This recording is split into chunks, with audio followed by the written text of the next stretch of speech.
Hello mga karayda, bibili pala tayo ng motor. Ibibili natin ng motor ang sahod natin sa YouTube. Pero sana worth it ang motor na yan kasi grabe pahirap dinulot. Marating lang ang kinaroroonan ng motor na yan.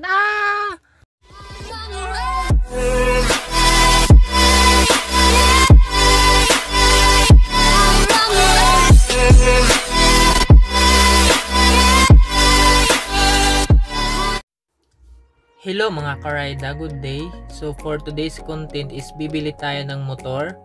So ang pera na ibibili natin is sahod natin sa YouTube. Pero ang motor na bibili natin is second hand lang kasi medyo sakto pa ang kita natin sa YouTube, kaya doon muna sa afford sa budget natin. At saka ang gagamitin nating motor is si Prime. So medyo malayo-layo ang tatahakin nating landas kasi ang first owner ng motor is taga Negros Occidental, samantalang taga Negros Oriental lang tayo. Kaya ikakat ko muna ang video to kasi mag-prepared pa ako mga karayda. At kung napapansin nyo, naka-portrait ang gamit natin, hindi naka-landscape kasi nasira po ang action cam ko, kaya pagpasensyahan nyo na po. So, bye-bye muna mga karayda. A few moments later. So, hello again mga karayda. Ayan, nagpa-fog.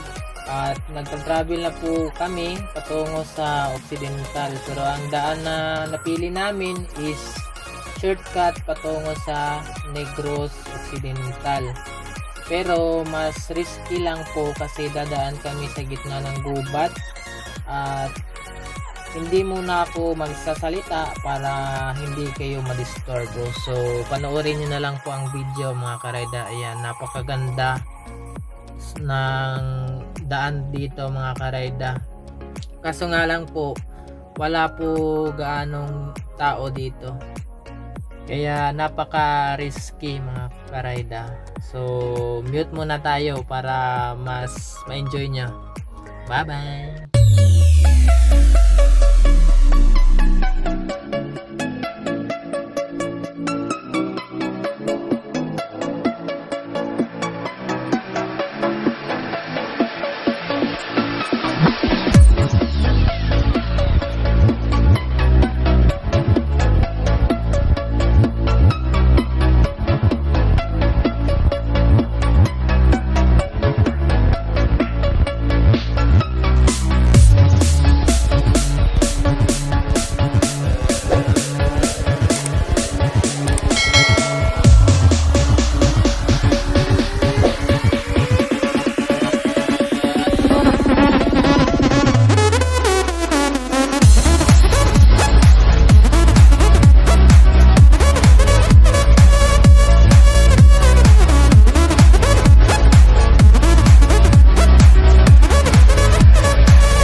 So kinat ko na lang mga karayda kasi umulan sa gitna ng gubat, baka mabasa ang CP natin, kaya di na ako naka-video.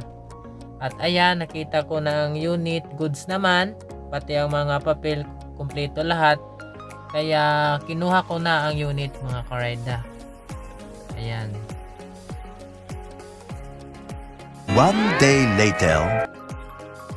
At ayan na siya mga karayda, naputikan kaagad kasi doon pa rin kami bumalik sa dinaanan namin kanina. Sobrang putik na kasi umulan.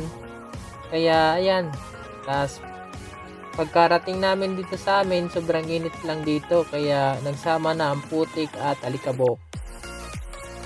So bakit ba badya ang napili ko mga karayda? So, for me kasi, in my point of view, mas tipid siya sa gas at medyo maganda din siya for build up. Tulad ng street bike. At binili ko siya para pang service kasi i-build ko na ang smash natin si Gain.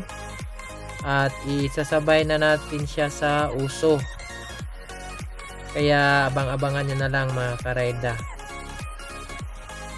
At syempre i-build ko din to kasi meron na siyang kailangan palitan at babaguhin din natin ang looks niya. Pero first thing na gagawin ko dito, i-repaint ko muna ang chassis at ibabuffing natin to para mawala yung mga minor scratches niya. So yun lang mga karayda, thank you for watching, bye bye.